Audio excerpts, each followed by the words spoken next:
of religion. The bill seeks to introduce a new legal framework to regulate churches and other religious bodies. Supporters argue it is necessary to protect citizens, promote accountability, and prevent exploitation of the vulnerable. Critics, however, warn that it risks crossing a constitutional red line by placing the state in the position of gatekeeper over belief, worship, and religious leadership. At the heart of this debate are profound questions that go beyond law and policy. Can the state regulate religion without controlling it? Where does public safety and freedom of worship begin?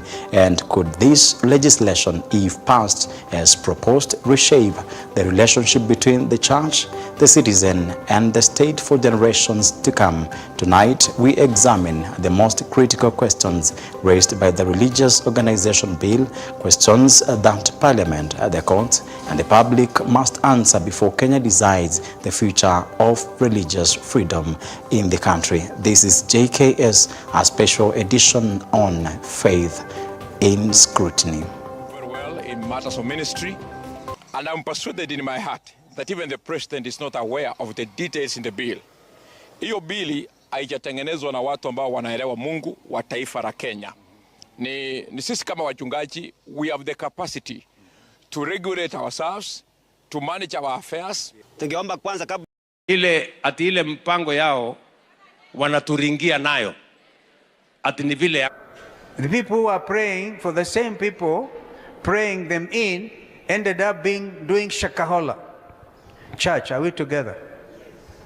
Now they are using the Shakahola excuse to regulate the entire church. I looked at the draft bill. They are a little shy about taxing, tithing. Yeah, but anything the church tries to do will be subject to taxation. The church that prayed this administration into office is now shaking under the weight of the administration's misrule. Well, I want to announce here that because I here members of Wiper Patriotic Front, and allow me to say this in church, we will and we object to regulation of the church. The freedom of worship,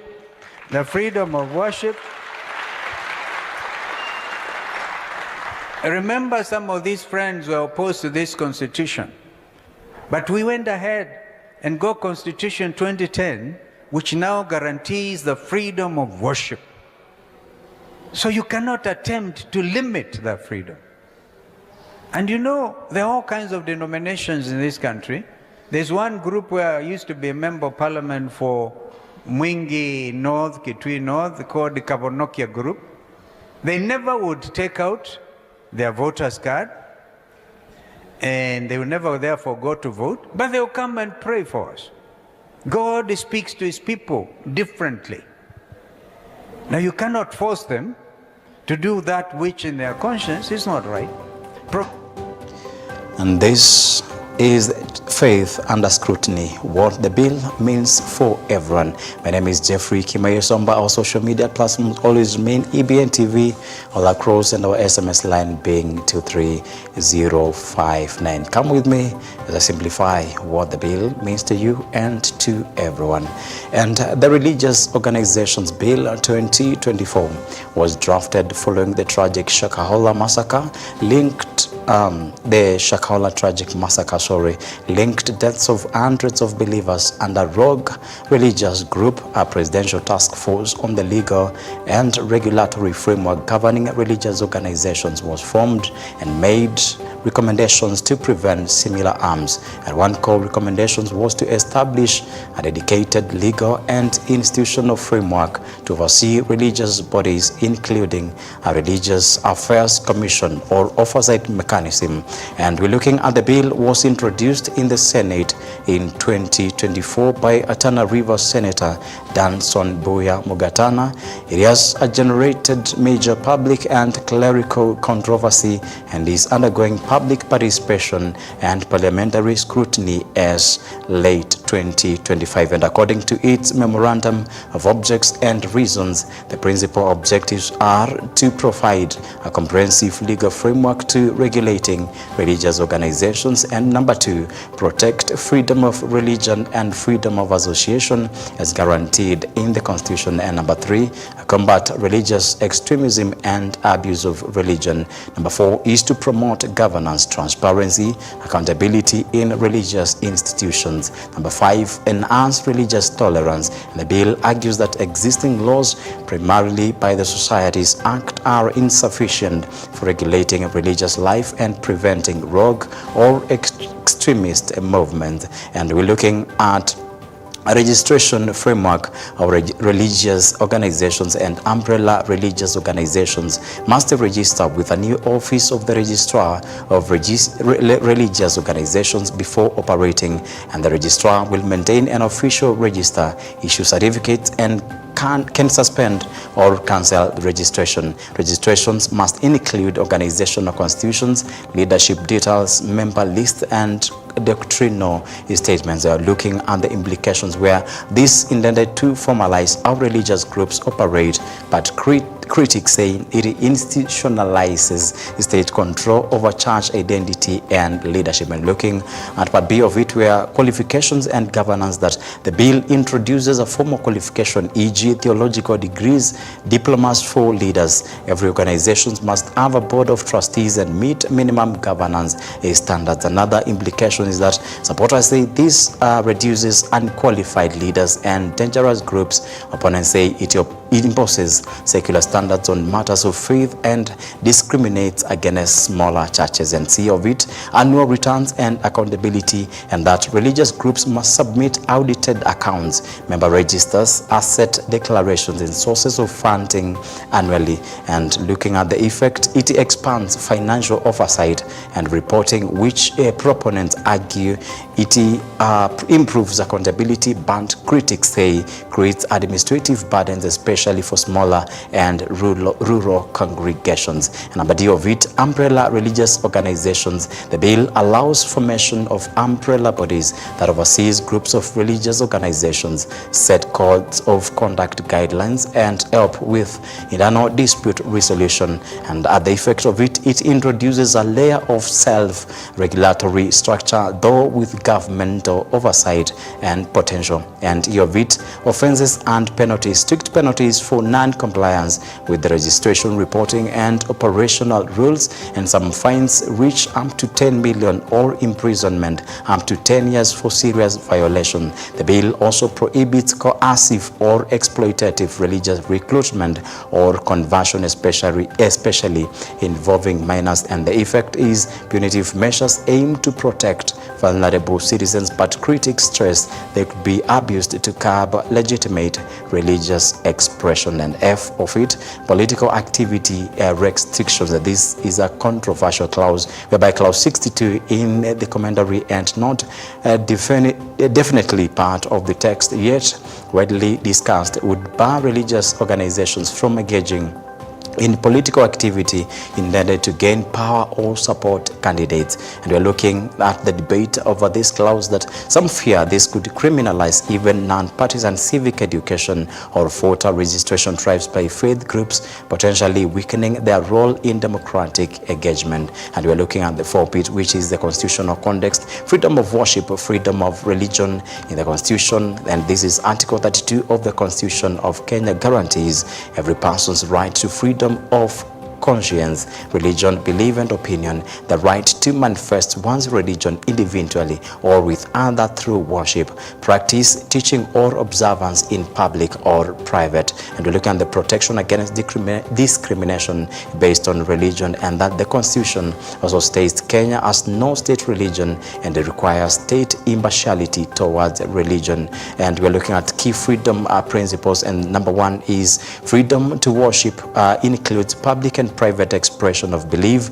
Limitations on freedom of religion must be lawful, necessary, and justified to protect safety, order, health, and morals or other rights. And how religious organizations are currently regulated. Most churches and religious bodies register under the Societies Act, and this is Camp 108, along with non-religious associations, and other options include registration under corporate or trust laws depending on institutional needs. There is no dedicated religious affairs law, and regulations tends to be fragmented, which is the bill's proponents argue as enabled for groups to operate unchecked. And we're looking at the major supporters and opponents of this bill, and the supporters are government officials citing need to curb extremist groups and improve accountability. Some MPs and commentators argue to self-regulation with oversight to protect its citizens.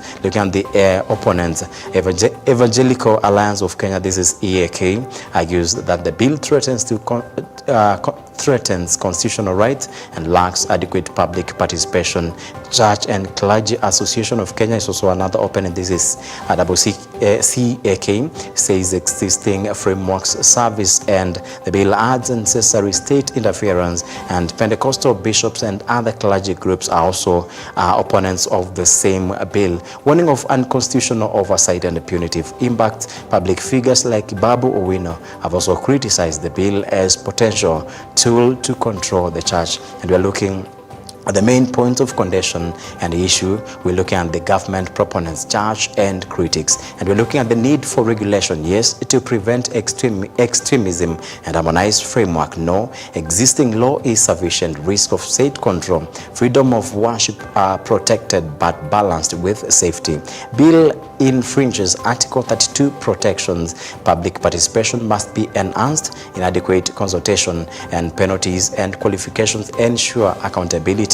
Burdensome may marginalize some small churches, and political activity constraint limits abuse of religion in politics may curb legitimate civic roles. And we're looking at the constitutional and freedom of worship.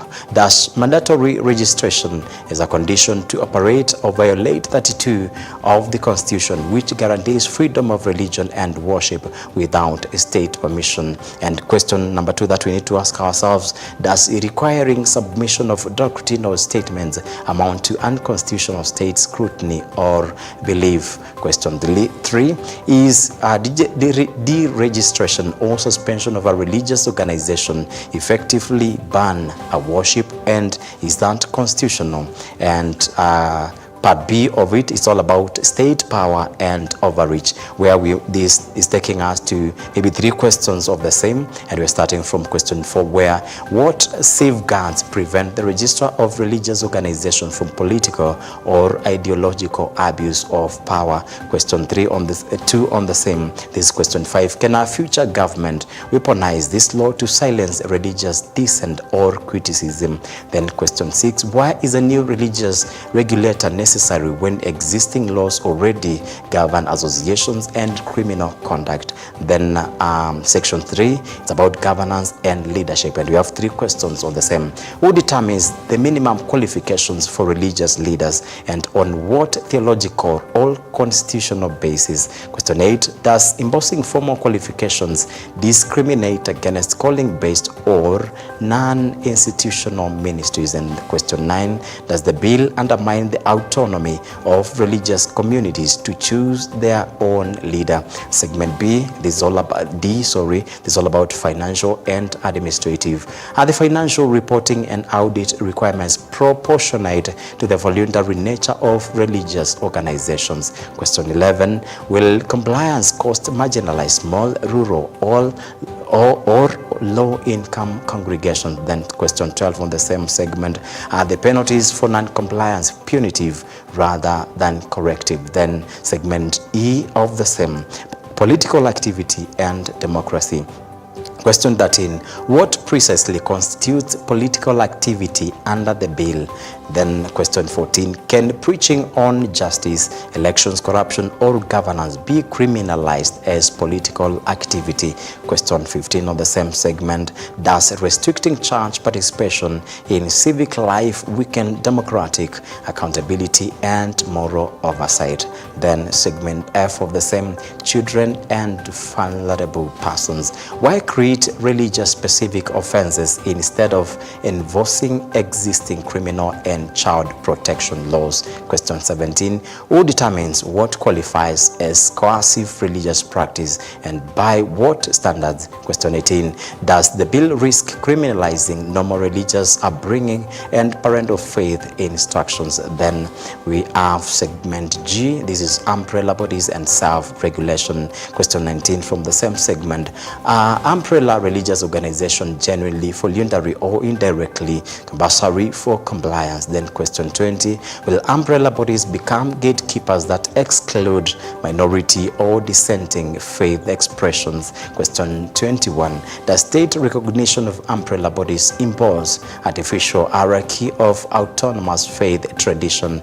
Then moving on to segment H, equality and non-discrimination. Question 22, does the bill favor established wealthy denominations over emerging or indigenous faith groups? Then question 3 on the same, will minority or new religious movements face disproportionate registration and compliance barriers? Question 24, how does the bill prevent selective or discriminatory enforcement by authorities?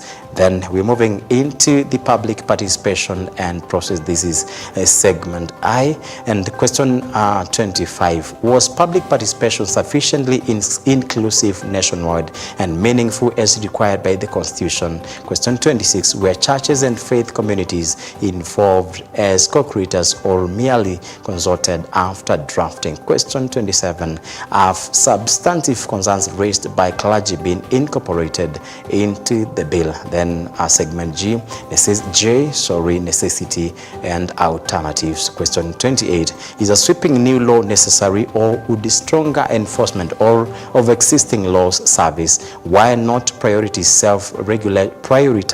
self-regulation supported by the state rather than direct state control? Then question 30, does the bill address root causes of abuse or merely impose administrative control? Then segment K, long-term impact of the same bill. Will fear or deregistration lead to self-censorship among clergy and religious organizations? Then 32, could this still set the precedent for future regulation of belief, speech or morality? Then question 33, and this is the last question of the questions that you need to ask yourself, or that we need to ask ourselves from the already drafted bill. And the last question, does the bill ultimately strengthen public safety without eroding constitutional freedoms? And to moving into the conclusion, and the religious organization bill represents a major attempt to overhaul how religion interacts with law and public life in Kenya.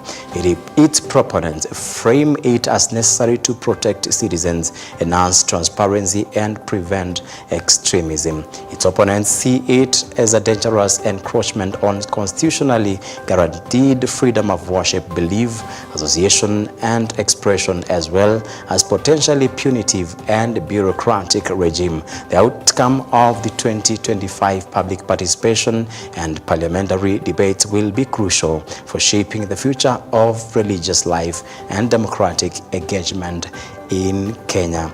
And that has been a special feature on Faith Under Scrutiny. This is JKS, and that's how the bill and the church bill means to you and to everyone. Coming up next, EBN Prime Edition. Nitafanya consultation na viongozi wetu wa dini katika taifa letu la Kenya. Tuwe na task force so that we can weed out the characters who want to abuse religion, to run businesses and things that are anti-religion in the Republic of Kenya. That we want to provide a framework agreed with our religious leaders a framework that will provide for self-regulation so that church, so that religion, so that our spiritual leaders can have a mechanism where they can point out to government those who want to abuse religion for other purposes. So tutaketi chini na wao, tutakubaliana so that we can have a task force that is going to help us create a framework where we can weed out the people who are abusing religion in our country.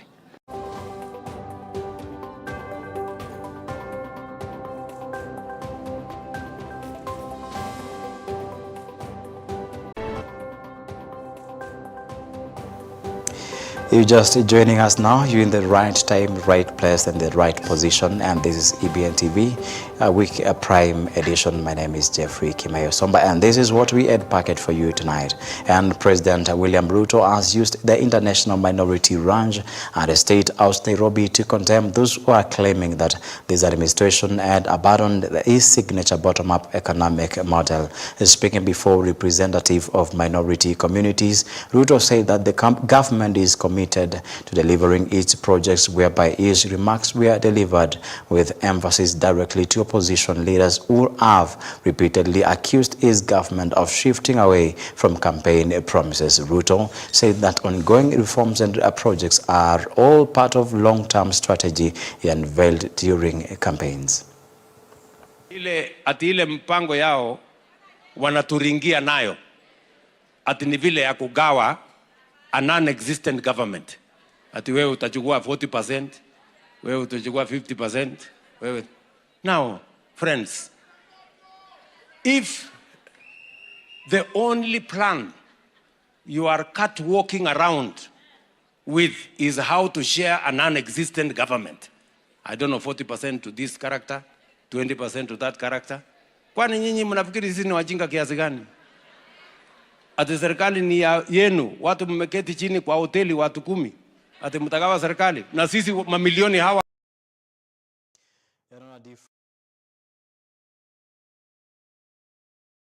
And on a different story, President William Ruto has reiterated the government's commitment to promoting equality, inclusion, and the protection of the rights of all communities in the country, particularly minority and marginalized groups. Speaking while meeting representatives of minority and marginalized communities during the national celebrations to mark International Minorities' Rights Day held at State House Nairobi, President Ruto said the government will continue to implement policies and strategies aimed at including all citizens in the nation's development. At the event, the president received a report on the socio-economic and political status of minority and marginalized communities, noting that the government will take firm measures to ensure their rights are protected in accordance with the Constitution. President Ruto again emphasized the importance of providing equal opportunities in education, healthcare, employment, and political representation, stating that no citizen should be left behind in the journey of development. International Minorities' Rights Day is observed annually with the aim of encouraging nations to protect the rights of minority communities and to promote solidarity, peace, and social equality. The policy establishes a Minorities and Marginalized Communities Directorate as a central coordinating unit and provides for the creation of a National Council for Ethnic Minorities and Marginalized Communities through legislation. Mulisikia yule ndugu alinizungumzia hapa mapema.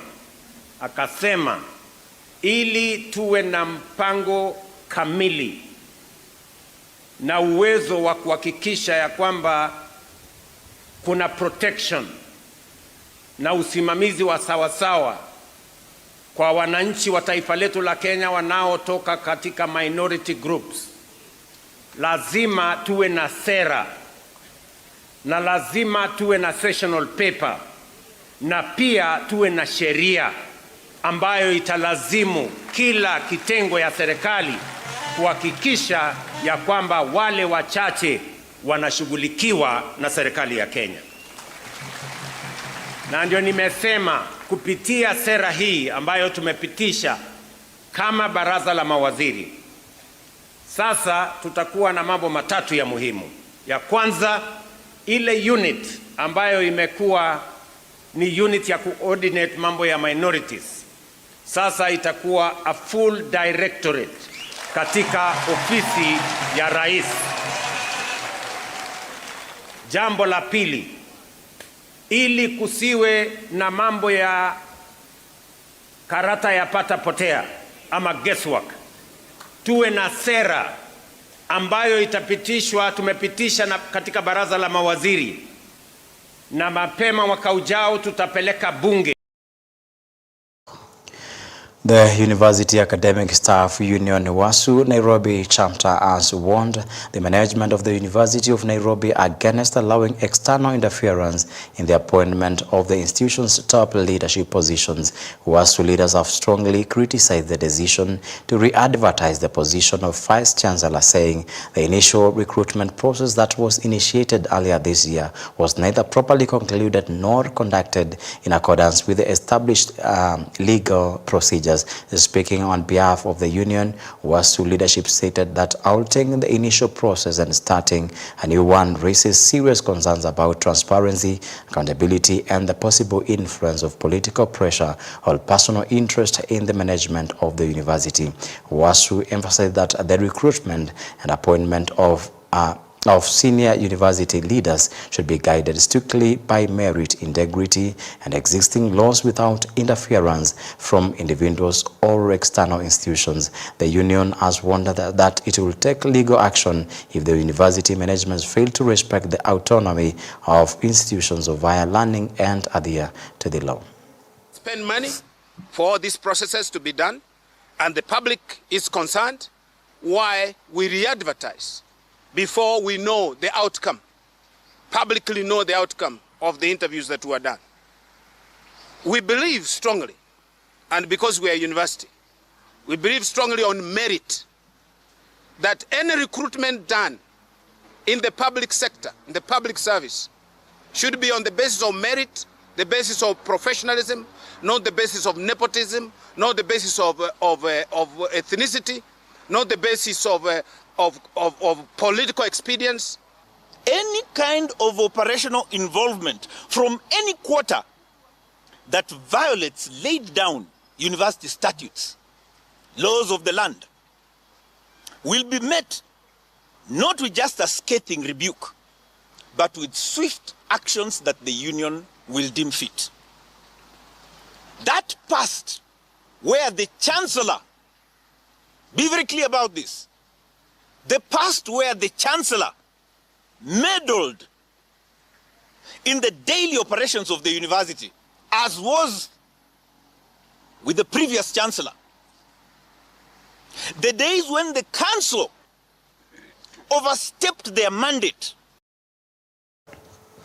And political tension is escalating between Health Cabinet Secretary Aden Duale against the Council of Governors Chair and Wajir Governor Ahmed Abdullahi. Allies of both have taken to public platforms strengthening accusations of rivalry spreads across the region. Wajir Member of Parliament Ibrahim Saneh has accused CS Duale of overstepping his mandate, alleging that he is intimidating leaders who do not align with him. Politically, Saneh claims that Duale is undermining elected leaders in Wajir, Mandera, and Garissa, therefore calling President Ruto to rein in response.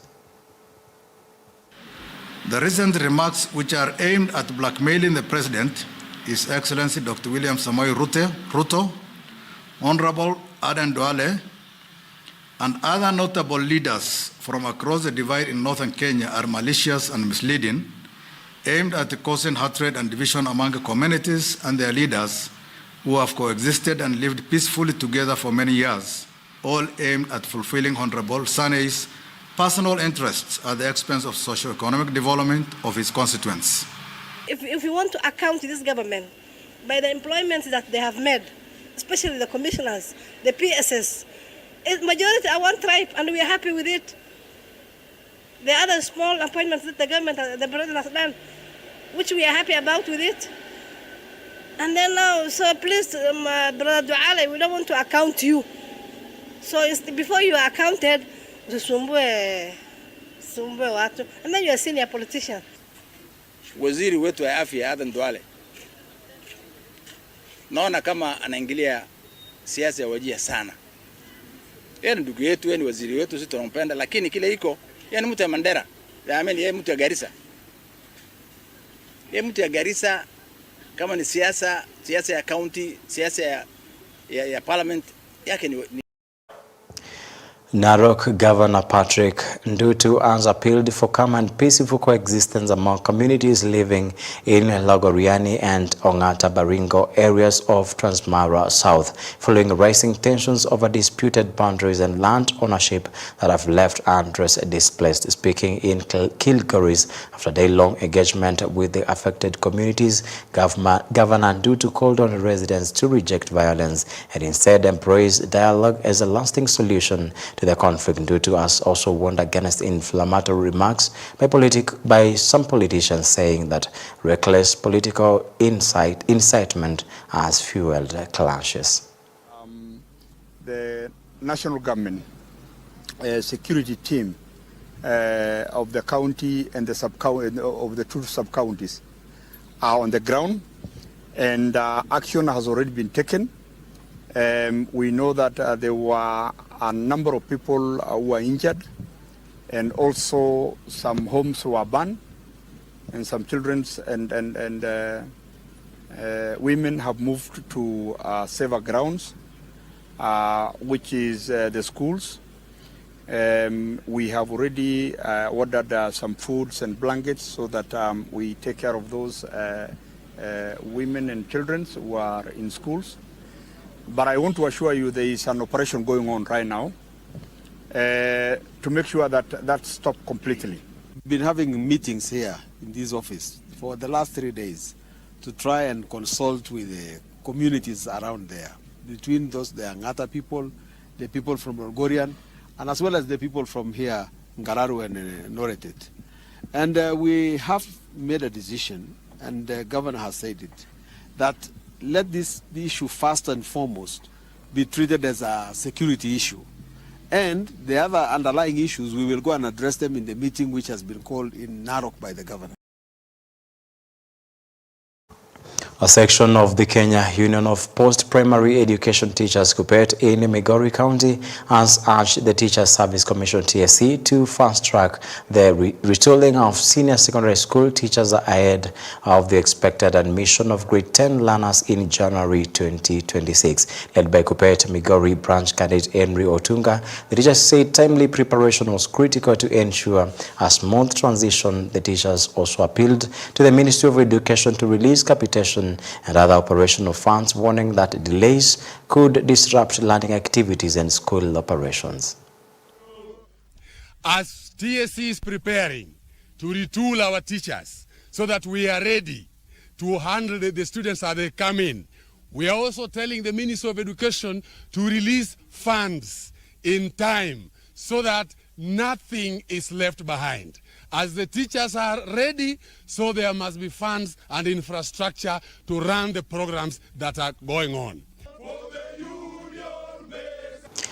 Moving on the way to Mombasa County, security chiefs in Mombasa County have stepped up efforts to curb criminal gangs as the Christmas and New Year festive season approaches. The officials have urged tourists visiting the county to observe safety regulations, including designated times for being on the beach and visiting recreational areas. Mombasa County Commissioner Mohamed Noor and County Police Commander Peter Kimaiyu said that in recent security operations, more than 100 suspected members of criminal gangs, including the notorious Panga Boys, have been arrested in various parts of the county. They noted that Mombasa remains one of the country's leading tourist destinations, especially during the Christmas and New Year holidays, making enhanced security a top priority. Security leaders have emphasized their commitment to remain vigilant and ensure the safety of both residents and the tourists across the county during the festive season.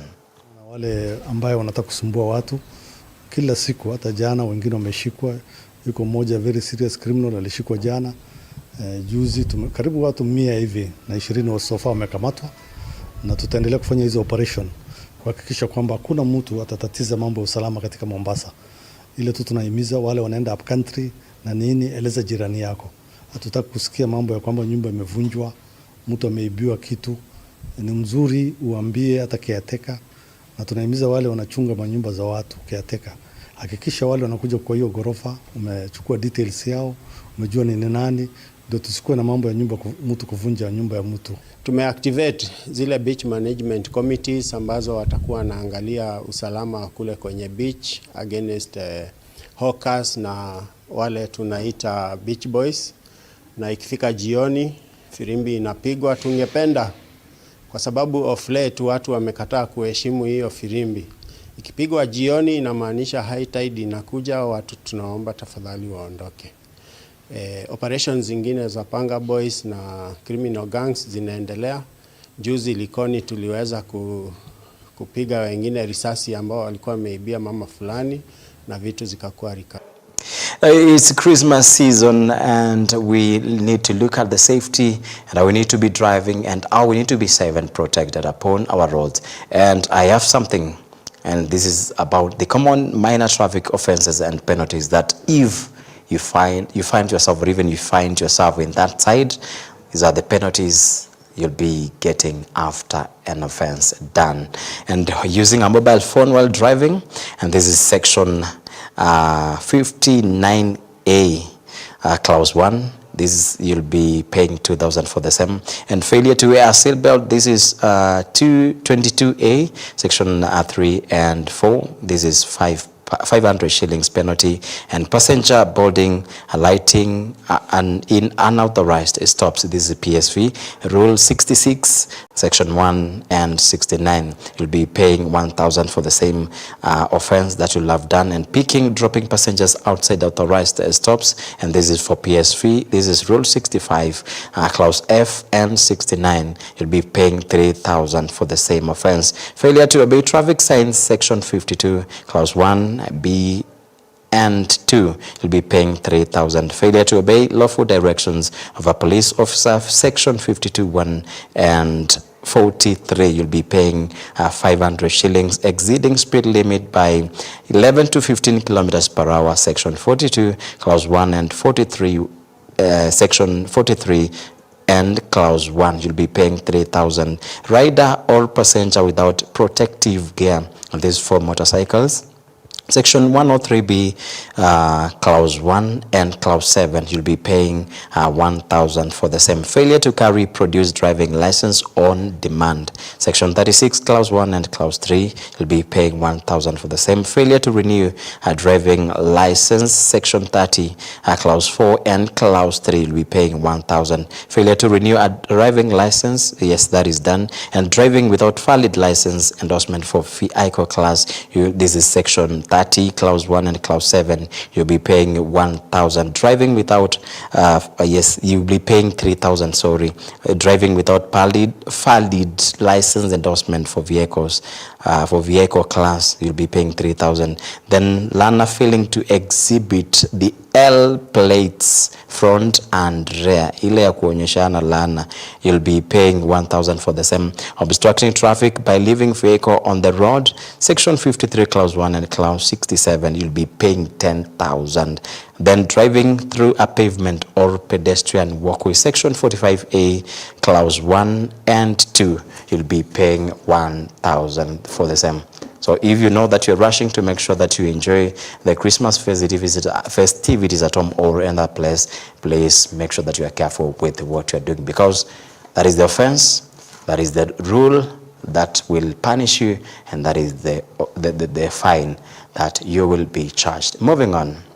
The National Transport and Safety Authority and TSA, in collaboration with road safety stakeholders, has launched a campaign urging motorists to exercise extra caution on the Thika Garissa Makindu Road during the holiday season due to a rise in accidents across the country. The call comes as part of a 3-day awareness campaign organized by the Kitui County Ministry of Roads under the Fika Salama Wai Kwanza initiative. Drivers have been urged to adhere to traffic laws, including vehicle inspections before setting off and to avoid driving while fatigued or under the influence of alcohol. And NTSA emphasized that road safety is the responsibility of every individual, especially during the festive season when many people are traveling. Ile tulikuwa nayo ni fika salama uwai kwanza. Kuhamasisha wananchi vile wanapaswa kujitunza wakati huu wa msimu wa sikukuu ya Christmas na mwaka mpya. Tumekuwa na ushirikiano na mashirika tofauti. Tumeongea na wananchi wetu wa Kitui wajitunze wakati huu wa msimu wa sikukuu ya Christmas, na gavana wetu amehimiza kuwa tunataka tukue na zero accidents. Hatutaki umwagikaji wa damu katika kaunti yetu ya Kitui. Ni warsha ambayo imeangazia sana wale watumizi wa barabara, vile bodaboda. Tumewahimiza sana waangalie usalama wao na usalama wale watumiaji wengine wa barabara na abiria ambao wanasafirisha kutoka sehemu mbalimbali. Wewe mwendeshaji pamoja na mwenyewe, kuna ile sheria mnatosha mshtakiwe nayo. Kama mwenyewe unakubali pikipiki yako au mota yako iendeshwe barabarani bila insurance, unatosha mshtakiwe.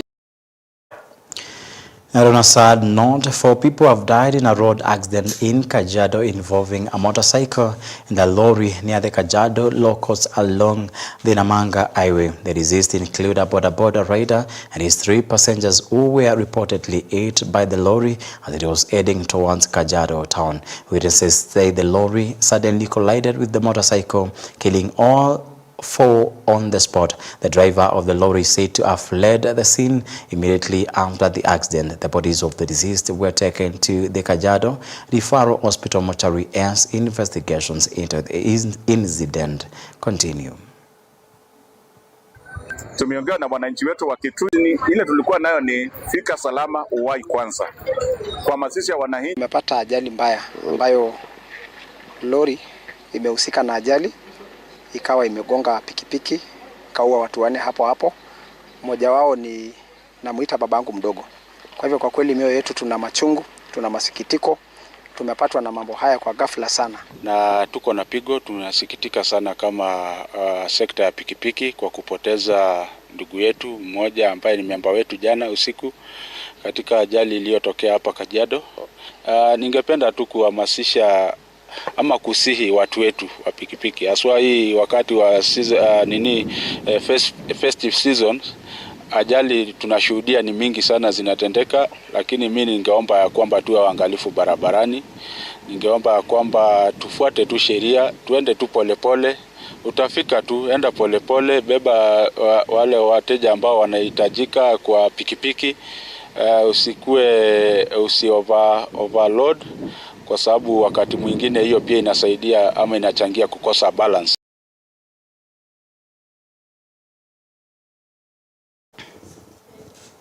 And that story brings JK's Thursday to a short break. We shall be coming back.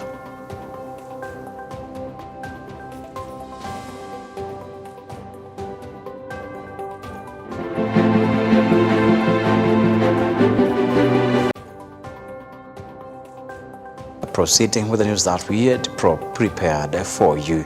And the President's Assistant Farouk Kibera has urged Kenyans to ignore opposition leaders promoting divisive politics based on ethnicity. Speaking at Shitira Primary School in the Malava constituency, where he donated 1 million shillings for the construction of a new classroom, Farouk criticized the opposition for lacking a clear agenda for the people of Kenya. He called on Kenyans to unite and focus on development, emphasizing that the current leadership under President William Ruto is committed to the country's progress. Malava MP David Dakwa also encouraged the Western Region community to rally support to fully support President Ruto's leadership.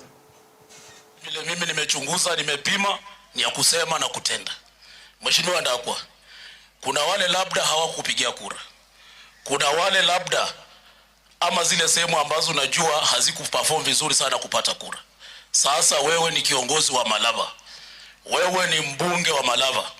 Kuna wale ambao walikuwa pande ile ingine. Halo? Kuna wale walikuwa pande ile ingine?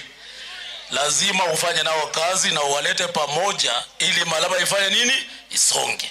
Kwa hivyo mimi naomba viongozi wenye wako kwa kiti wanatoka Mlembe Nation, tuwache selfish interest, tuonyeshe wananchi mwelekeo ni kupaki kwa serikali, because tuko karibu kwa uongozi wa hii nchi, na hapo ndio mtajua kwamba mkishikana you have the negotiating power kwa table mkienda kutafuta uongozi.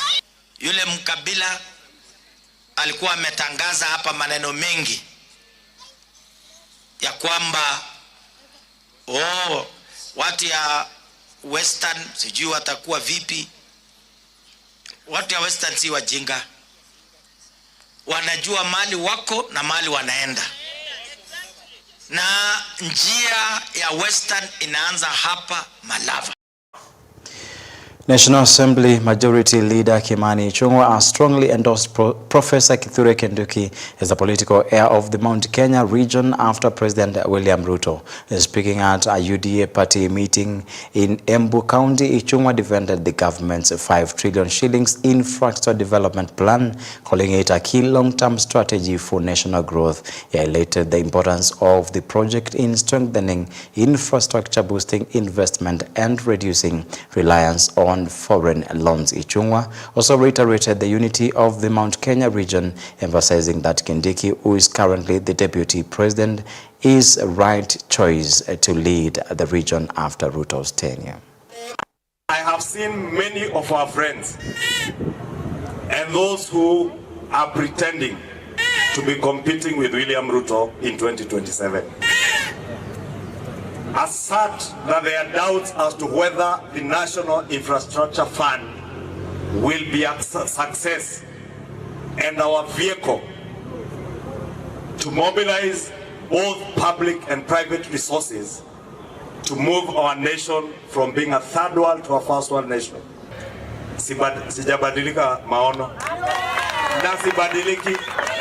Tukimaliza term ya William Ruto, huyu mtoto wetu wa Mount Kenya, Professor Kithure Kindiki sio wa Mount Kenya East, ni mtoto wetu wa Mount Kenya. Ama mnaona kama sisi Kikuyu tuko na profesa? Mimi Kimani Ichung'wa, mimi ni accountant na mimi ni mtu ya kuchinja kwa kichinjio, mtu ya kuchinja ng'ombe. Mimi sio profesa. Hatuna profesa mwingine isipokuwa Professor Kithure.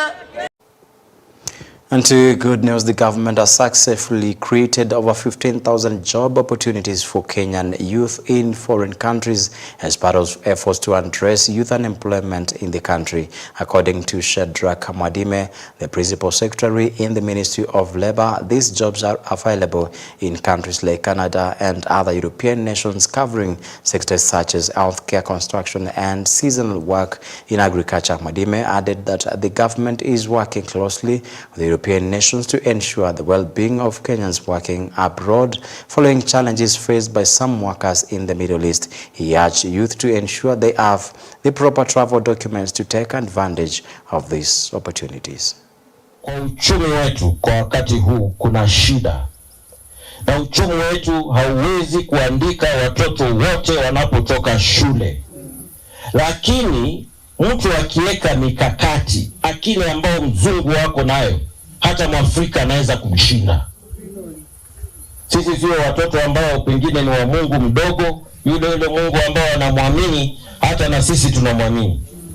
Kwa hivyo tumesema namna hii, wakati tunapoweka mikakati ya kupanua uchumi wetu, watoto wetu wengi waweze kupata kazi, lazima tuwe na maarifa na mipango ya kuhakikisha kwamba tunaposubiri pengine uchumi wetu upanuke, watoto wetu wapate kazi.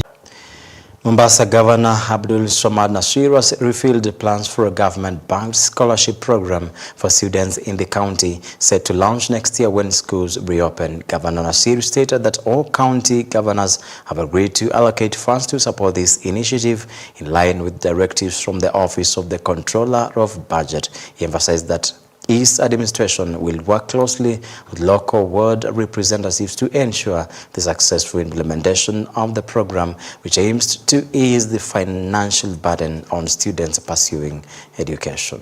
Furaha kusema ya kwa summit imetoa resolution ya kwa kuna vipengele kadhaa tuweze kumaliza kama makaunti zote hii Januari panapo majaliwa. Napeleka supplementary to the assembly ili akipitisha ile supplementary tu namna hii, ni hakikishe zile basari ahadi tumetekeleza, tumemaliza, tuendelee na msongamano wetu. My pledge as well here basari. Tulianza na 5,000 for every single child regardless of who you are, as long as you're in a day school. Kukawa na figure ile kubwa zaidi katika boarding schools. We want to make necessary arrangements probably from the following financial year to iongeze. A time will come where education for any child in Mombasa, bora wewe uamue tu kumwamsha mtoto wako aende shule. Education will not be something that is just for those who have. Education in Mombasa should be the equalizing factor. Hatuwezi kushindana na wengine kwa kuzaana, lakini tunaweza kushindana na wao kwa kusoma. The Bungoma County government has been criticized for neglecting the development of youth talent, particularly in sports, despite funds being allocated through the National CDF Constituency Development Fund. Speaking during the launch of various sports activities in the Toloso area of Sirisia constituency, Victor Kere, the personal assistant to the Member of Parliament for Sirisia, emphasized the need for the county sports department to establish initiatives that provide young people with opportunities to develop their talents and use sports as means of livelihood. Additionally, David Kimaiyu, the chairperson of the Sirisia Sports Committee, revealed plans to establish a talent development college under the CDF fund to overtraining in various skills, providing more avenues for local youth to realize their potential. Mheshimiwa Waluke aliangalia na akasema hata kama hazina ya CDF imetoa kutoka kwa serikali kuu kwamba CDF mambo ya sports imetolewa na sasa pesa imepelekwa kwenye county government. Sisi tumekaa hatuoni county government ikifanya mambo ya michezo. Na ndio Mheshimiwa Waluke akasema Sirisia is a home of champions. Kuna watoto wengi, vile chairman wa mchezo amesema, watoto wengi wamepata nafasi, umepewa nafasi ya kusoma bure. Tuko na police officers, kuna DCI. Tena vile vile tuko na watoto ambao wamepewa nafasi kuchezea club kubwa kama kule. Sasa kuna watoto wetu wameenda kuchezea mchezo ya beach volleyball from outside, wamekuwa kule Dubai kutoka hapa na Mwela. Na hizi vitu zote zimepatikana kwa sababu tumefanya kitu kinaitwa exposure to the world. So we want to say kwamba Mheshimiwa Waluke vile chairman amesema tulianzisha mambo ya tournament. Si tu kwa sababu tunataka kufanya kisiasa, lakini ni kupeana vijana nafasi, tupeane wamama wafanye biashara. Bila unapoangalia pale wa kuuza ndizi, kuuza nini chakula, pia unapata nafasi ya kufanya biashara yao. Na pia tunaweka vijana katika nafasi ya kuwa ina busy mode.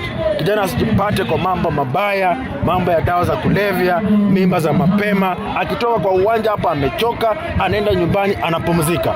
Ila tunaomba tu vijana wetu kwamba tunapopanga mchezo hii pia tunaangalia nafasi ya heshima, ile nidhamu ambayo wako nayo.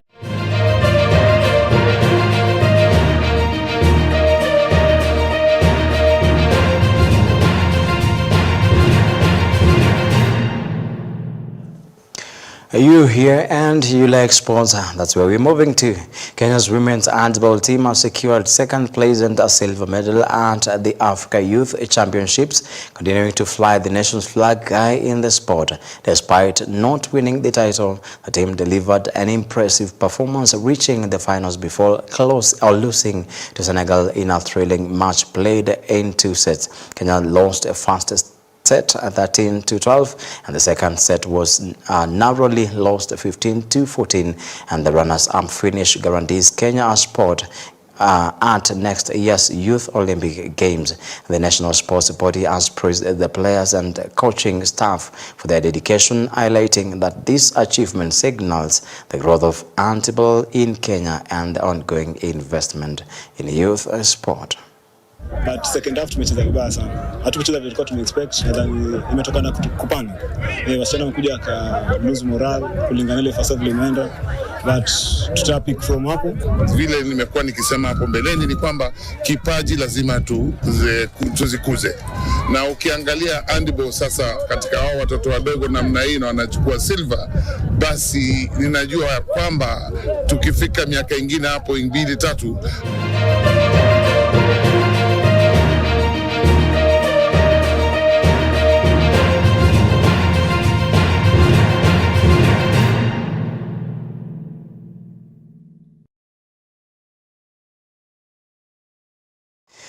Okay, that story from Women Ansible brings JKST a stop. But before we go, I know I have cushioned you with the information as far as the media charge bill is concerned, and this is faith under scrutiny, and this is all that you needed to know when it came to the bill.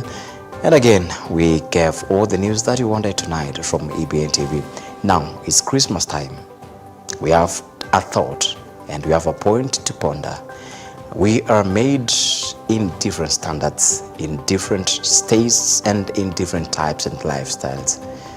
It takes a thought, it takes a step, and maybe a meditation from your own self to be maybe self-centered, to have greed and to have lust. It is Christmas time, you can share. But the biggest question is, suppose you inherit the old worth and you forfeit your own life, what will be the end benefit of it? My name is Kimaiyu Somba from EBN TV, wishing you a good night.